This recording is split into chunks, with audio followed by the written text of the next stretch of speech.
Injection नहीं दे रहे हो और क्या कहते हैं दवाइयाँ नहीं दे रहे हो, बेड का इंतजाम नहीं कर रहे हो, तुम वोट लेने कैसे जाओगे कल? तुम्हें जनता को भूलना नहीं चाहिए। और कल ये वोट लेना है तो इनको याद दिलाओ कि हमें ऑक्सीजन के टाइम पर तुम कहाँ गायब थे, जब हम भूखे मर रहे तुम कहाँ गायब थे, जब हमको दवाइयाँ रेमडेसिविर की ब्लैक में हो रही तुम कहाँ थे? क्यों नहीं हर मंत्री और विधायक अपने अपने क्षेत्र की जिम्मेदारी लेता? तो ये हाल है मंत्रियों का कि गणेश जोशी के बारे में मेरे को पता है, और भी और मंत्रियों के घर तो मैं भेजूंगी लोगों को। तो गणेश जोशी घर के अंदर बंद होके, पब्लिक के लिए वो नहीं है घर में, वो फील्ड में है और इंटरव्यू देने के लिए घर में है। तो कितने दुख की बात है, शर्म आती है मुझे ऐसे नेताओं पर। इनको तो मंत्री पद से हटा देना चाहिए। नमस्कार, मैं अफरोज़ खान, आप देख रहे हैं टाइम विटनेस न्यूज़। आज हम आपसे एक ऐसी शख्सियत से रूबरू करवाने जा रहे हैं जिन्होंने कोरोना काल में कई गरीबों की और असहाय लोगों की दिल से खुलकर मदद करी, और उस समय मदद करी जब लोग अपने घरों में कैद थे और घर से बाहर निकलने में डरते थे। इन्होंने सड़कों पर निकल करके लोगों की मदद की। हमारे साथ मौजूद है भावना पांडे जी। आइए जानते हैं उनके बारे में कुछ, और यहाँ के सरकार की कार्यशैली के बारे में भी जानते हैं कि उनको यहाँ के सरकार की कार्यशैली किस तरीके से लगती। नमस्कार।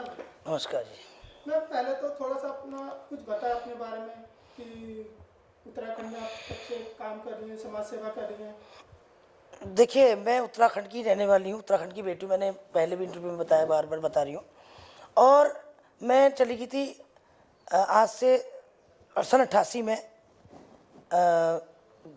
काशीपुर से रामपुर, रामपुर से 89 में दिल्ली, और 89 से मैं दिल्ली रही हूँ 2018 तक। और फिर हमने आंदोलन किया, मैं एक आंदोलनकारी भी हूँ। और उसके बाद हमने जो पलायन में मैंने जो संघर्ष झेला, इतना संघर्ष झेला कि वो पीड़ा मैं आप लोगों को बता नहीं सकती। वो संघर्ष की पीड़ा कि एक महिला के लिए कितनी प्रॉब्लम होती है, और बहुत छोटी उम्र भी थी उस समय। तो वो संघर्ष का दर्द मेरे अंदर है।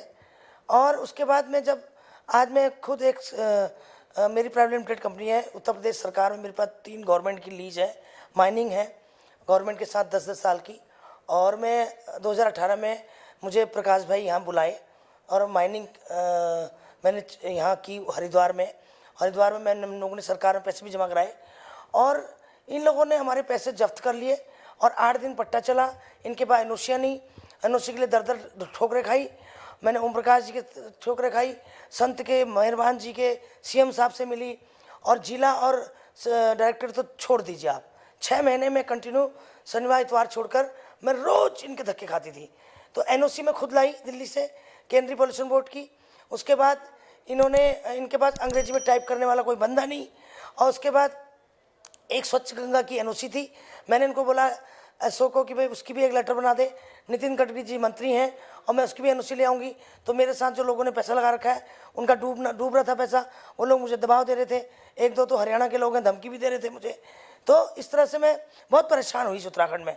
और जब मैं दोबारा एनओसी, दूसरी स्वच्छ गंगा की एनओसी के लिए मैं गई सचिवालय, तो ओम प्रकाश जी ने 8 मई 2019 को आम आदमी का आना सचिवालय में बंद कर दिया। आप बताइए, मैं सरकार का भला कर रही थी, सरकार का 350 करोड़ का लॉस हो रहा था, और मैं क्या बुरा कर रही थी? अपने स्टेट के लिए, भलाई के लिए मैं एनओसी लाई हूँ, मेरे साइन है सेक्शन ऑफिस में, मैंने रिसीव कराया है। इनके एक एडिशनल डायरेक्टर पैट्रिक दिल्ली में था, उसको ले जाके केंद्रीय पॉल्यूशन बोर्ड, मेरे 10-10 बार मेरी एंट्रियाँ हैं, और मंत्री जी के यहाँ मेरी 10-10 बार मेरी मुलाकात है। अच्छा मैम, अभी आपने एक चीज़ बोली है कि मैं उत्तराखंड आंदोलन की रह चुकी हूँ, आंदोलन किया उत्तराखंड के लिए। मैम 21 साल हो चुके हैं उत्तराखंड को बने हुए। आपको क्या लगता है कि जिस सपने को लेकर के उत्तराखंड बना था, क्या आज वो दिखता है उत्तराखंड में? या उत्तर प्रदेश से जब अलग हुआ था प्रदेश उत्तराखंड, तो क्या लगता है आपको कि आपका जो आंदोलन किया हुआ था वो सफल रहा है? बिल्कुल भी नहीं सफल रहा, इसीलिए तो मैं दुखी हूँ आज। इसीलिए तो आज अपना चैन सुख अच्छी खासी में ज़िंदगी जी रही हूँ, अच्छी गाड़ियों में घूम रही हूँ, अच्छे कपड़े पहन रही हूँ। आज मैं इतनी ज़्यादा क्यों पार्टी बनाने की मुझे नौबत आ रही है? मुझे क्या ज़रूरत पड़ी है? अगर राजनीति करनी थी तो मैं तो 93 में जिला अध्यक्ष थी कांग्रेस की, मैं कांग्रेस में राजनीति करती, और मैं कि भाजपा में ज्वाइन कर लेती। मगर मैं राजनीति से, मेरा कोई शौक नहीं था। मगर मुझे अब इन नेताओं से चिढ़ है कि इन लोगों को जो है सबक सिखाना है। सबक सिखाना तो इसके लिए एक प्लेटफॉर्म खड़ा करना पड़ेगा। और जो युवा मेरे भाई बहन चुनाव लड़ना चाहते हैं, उनके लिए मैं नया प्लेटफॉर्म लाना चाहती हूँ, जो युवाओं के बारे में सोचे। ये नेता तो कुछ सोचते नहीं, ये दिल्ली दरबार से चलती हैं पार्टियाँ, और ये इनके हाईकमान ये मुख्यमंत्री की दौड़ में रहते हैं, हमेशा, और फिर ये चंदा इकट्ठा करने के चक्कर में रहते हैं बड़ी बड़ी पार्टियों के लिए। तो मैं इससे निजात पाने के लिए, मैं उत्तराखंड को इन दोनों पार्टी से निजात पाने के लिए एक तीसरा विकल्प बनाना चाहती हूँ, जिसमें मेरे युवा भाई बहन चुनाव लड़ें। और मैं तो लड़ूंगी नहीं लड़ूंगी कंफर्म भी नहीं है, लड़ूंगी तो हल्द्वानी से लड़ूंगी। और मैं चाहती हूँ कि सारा युवा जो उपेक्षित नेता है भाजपा और कांग्रेस का, चुनाव लड़े, जो निर्दलीय लड़ता है वो चुनाव लड़े, एक फ्रंट बनाकर, मजबूत फ्रंट बनाकर। और मैं यही उम्मीद करती हूँ। और इस तरह देखिए, आप पार्टी आने लगी ज़बरदस्ती की, कि आपका क्या लेना देना है उत्तराखंड से, और क्या जानता है उत्तराखंड की भौगोलिक स्थिति के बारे में केजरीवाल। दिल्ली तो उससे संभलता नहीं है। आप देखिए, इतना झूठा मुख्यमंत्री है, और कहता है 4500 करोड़ के मैंने मोहल्ला क्लिनिक बनाए।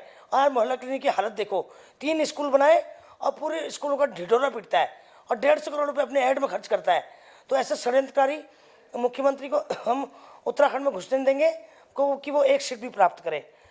अभी जैसे मैंने तीसरा फ्रंट की बात करी है, अगर उत्तराखंड में नज़र डाले तो बतेरी पार्टियां हैं, अभी इलेक्शन का भी समय आ चुका है, तो अभी क्यों, कुछ दिन पहले क्यों नहीं, या 5 साल अभी और भी कुछ साल पहले भी आपको? देखिए, मैं तो I-18 में हूँ। 18-19 में मेरा एक्सपीरियंस इतना ख़राब रहा कि मेरे पैसे डूब गए, आज भी डूबे हैं। सरकार में कोई देने को नाम नहीं, इनके पास तो पैसे ही नहीं है, कहाँ से दे देंगे ये लोग। ये रोज़ रोज़ रोना रोते हैं कि तनख्वाहों के लिए पैसे नहीं, उपनल वालों के लिए पैसे नहीं।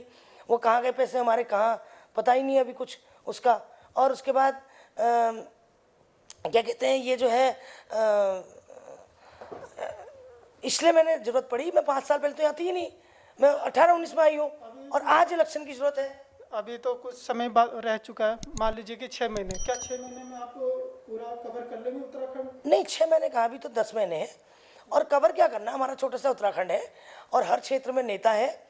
और नेता कितने सीटों पे अपने कैंडिडेट उतारना है? देखिए, हमारे उत्तराखंड में 250 नेता हैं, और टिकट मिलनी है 70 लोगों को, भाई 140 को।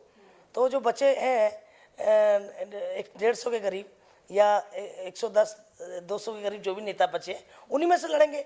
नेता तो इन्हीं के पास है, बाकी यूकेडी के पास तो कोई नेता है नहीं।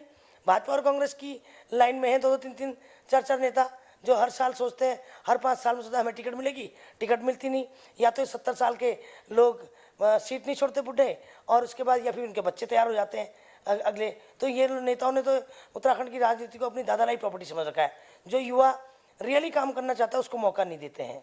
अभी कोरोना काल चल रहा है, आपने भी कोरोना काल में बहुत से लोगों की मदद की है, सेवाएं की है, मगर क्या आप सरकार की जो कार्यशैली पे इसको किस नज़रिए से देखते हैं कोरोना काल में?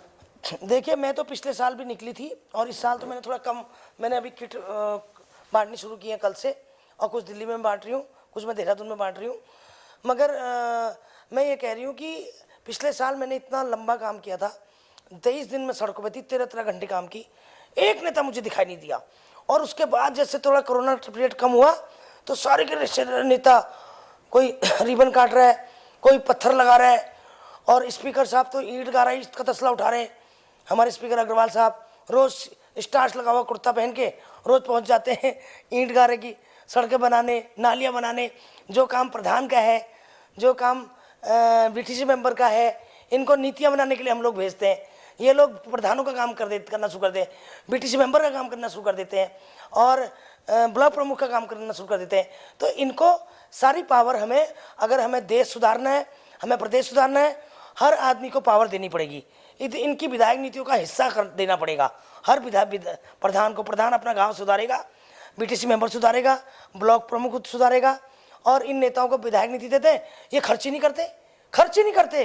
अभी भी पड़ी है सबकी खर्च विधायक नीति, बिल्कुल 4-4 साल तक इनको पता ही नहीं है, और जरूरत ही नहीं है इनको खर्च करने की, करते ही नहीं खर्च। स्वास्थ्य व्यवस्थाओं के बारे में क्या करना है? स्वास्थ्य व्यवस्था के बारे में देखिए, उत्तराखंड की मुख्यमंत्री के पास ही है विभाग। देखिए, मुख्यमंत्री तो बेचारे क्या करें। मुख्यमंत्री जो जब से आए हैं उन पर कुछ न कुछ प्रॉब्लम जरूर घिरे रहते हैं। पहले वो घिर गए फटी जीन्स में, फिर वो घिर गए इतने बच्चे पैदा करो तो इतने किलो राशन, और फिर वो घिर गए 200 साल हम अमेरिका से वो थे, और अभी वो और घिर गए। वो तो रात दिन को इनको फ्रस्ट्रेशन में रखे रहता है कि अभी कि भाई उन्होंने कह दिया कि गंगा जी में नहाओगे तो कोरोना ख़त्म हो जाएगा, तो उससे वो घिरे रहते हैं। खैर, गंगा जी हमारी परम आदरणीय है गंगा, और गंगा स्नान करके अमावस्या के दिन सबको लाभ अवश्य होता है। वो अलग बात है, ग्रहों में फर्क होता है, शुद्धता मिलती है। वो इसलिए होती है कि वो हिमालय की जड़ों से पानी आता है। गंगा जी इतनी शुद्ध होती हैं, आप कई सौ साल गंगा जी का अगर पानी रख दें तो उसमें कीड़े नहीं पड़ते। ये तो सत्य है कि गंगा जी का हम सम्मान करते हैं। मगर ये कोरोना जो बीमारी है ये स्नान से ठीक हो जाएगी, ये कहना एक मुख्यमंत्री के लिए उचित नहीं है, ये ठीक नहीं है। और बाकी रहे अभी अभी मेरे को कल परसों कोई बोल रहा था कि गणेश जोशी के पास कोई मिलने गया, तो उसके पीए से फ़ोन किया, उसने कहा हाँ हाँ आ जाओ, और कोई पत्रकार बंधु ही था। और मैं कह सकती हूँ, मैं सामने कर सकती हूँ इस बात को। और उसके बाद जैसे ही वो घर गया तो उसके गार्ड वाले ने मना कर दिया कि नहीं मंत्री जी घर में नहीं है। और थोड़े देर बाद उसने गेट से फ़ोन किया, यार हमें तो बुलाया था। बोले आ जाओ जाओ जाओ अंदर आ जाओ। तो ये हाल है मंत्रियों का कि गणेश जोशी के बारे में मेरे को पता है, और भी और मंत्रियों के घर तो मैं भेजूंगी लोगों को। तो गणेश जोशी घर के अंदर बंद होके पब्लिक के लिए वो नहीं है घर में, वो फील्ड में है और इंटरव्यू देने के लिए वो घर में है। तो कितने दुख की बात है, शर्म आती है मुझे ऐसे नेताओं पर। इनको तो मंत्री पद से हटा देना चाहिए। और दूसरी बात यह है कि मैं इन नेताओं को ये कहना चाहती हूँ जो घरों के अंदर बंद हो कि तुम्हें कोरोना वायरस खा जाएगा। अमिताभ बच्चन तो 2 गज दूरी भी नहीं रखता था, ये कोरोना वायरस तो उसको भी नहीं छोड़ा। ये कोरोना वायरस तो 10 फुट दूर से हाथ नमस्कार करते थे जलसा में और अपने घरों से। जब कोरोना वायरस उनको नहीं छोड़ा तो तुम मंत्रियों को घरों में कैसे छोड़ देगा। मगर गलत चीज़ है, तुम इस चक्कर में पब्लिक में नहीं आ रहे हो, पब्लिक को सिलेंडर नहीं दे रहे हो, इंजेक्शन नहीं दे रहे हो, और क्या कहते हैं दवाइयाँ नहीं दे रहे हो, बेड का इंतजाम नहीं कर रहे हो। तुम वोट लेने कैसे जाओगे कल? तुम्हें जनता को भूलना नहीं चाहिए। और कल ये वोट लेना है तो इनको याद दिलाओ कि हमें ऑक्सीजन के टाइम पर तुम कहाँ गायब थे, जब हम भूखे मर रहे तुम कहाँ गायब थे, जब हमको दवाइयाँ रेमडेसिविर की ब्लैक में हो रही तुम कहाँ थे। क्यों नहीं हर मंत्री और विधायक अपने अपने क्षेत्र की जिम्मेदारी लेता। ये सरकार में मंत्री 4-4, 5-5 लाख तनख्वाह लेते हैं लोग, सरकारी गाड़ियों में सारे में जाके घूमते हैं। अभी मैं देखती जोशी जी गाड़ी से नहीं उतर रहे हैं, शीशा भी नहीं खोल रहे कहीं कोरोना वायरस ना घूम जाए, और गाड़ियों में सारे में जाते घूम रहे कि हाँ मैं पब्लिक में घूम रहा हूँ। कितना फुद्दू ये लोगों को बना रहे हैं, क्या जनता को समझ रखा तुमने। इस बार जनता से मेरा आग्रह है उत्तराखंड की कि इन नेताओं को सबक सिखाना है। जो क्षेत्र में तुम्हारे लिए काम कर रहा है, अपने आपके क्षेत्र में मदद कर रहा है, वो चाहे किसी पार्टी का हो, चाहे वो निर्दलीय हो, चाहे वो मेरी पार्टी से लड़े, चाहे वो किसी पार्टी से लड़े, मगर जो नेता आपके पास नहीं आ रहा है उसको आप वोट बिल्कुल मत देना, भूलना मत बिल्कुल।